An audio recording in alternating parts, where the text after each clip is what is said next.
रेश्मा क्रिएशनमध्ये माझा सर्वांना नमस्कार। एक बोधकथा सांगणार आहे मी। तर बोधकथेचं नाव आहे की खरं सुखी कोण।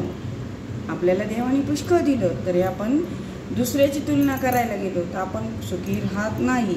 असाच एक गोष्ट मी तुम्हाला सांगणार आहे बोधकथा। तर एक कावळा असतो आणि कावळा एक दिवस नदीकाठी पाणी प्यायला जातो। पाणी प्यायला गेल्यावर त्याला एक सुंदर राजहंस दिसतो, पांढरा स्वच्छ। तो त्याला म्हणतो, कावळा तू सर्वात सुखी प्राणी आहेस, तू किती सुंदर आहेस, तुझा कलर किती सुंदर आहे, नाहीतर मी काळा, माझा आवाज कसा। तर राजहंस म्हणतो, नाही रे, मी सगळ्यात सुखी नाही, सगळ्यात सुखी तो झाडावर बसलेले पोपट आहे, तर तू त्यांची भेट घे। तर कावळा म्हणतो, कसं काय। म्हणे, तू भेट तर घे त्यांची। मग तो कावळा पोपटाची भेट घ्यायला जातो।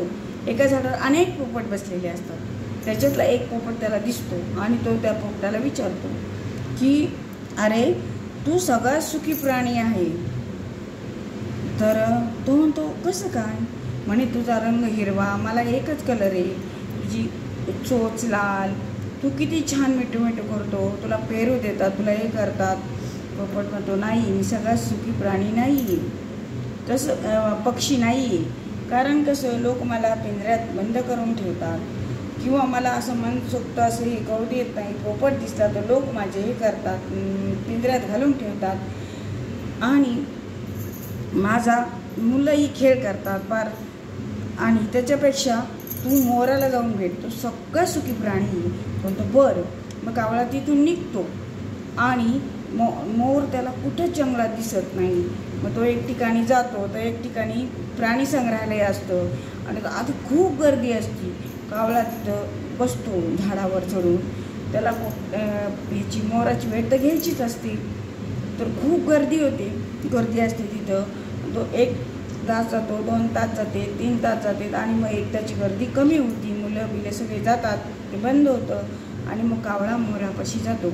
मोराला म्हणतो, मोरा, तू किती सुंदर आहेस, तुला किती छान पिसारा आहे, आणि नाहीतर मला काहीच नाही। तर मोर म्हणतो, अरे, मी सगळ्यात सुखी नाही आहे, कारण मी इथंच असं, मला इथे कोंडून ठेवले जाते, खूप पंखाचा पिसारा असल्यामुळे मला उडता पण येत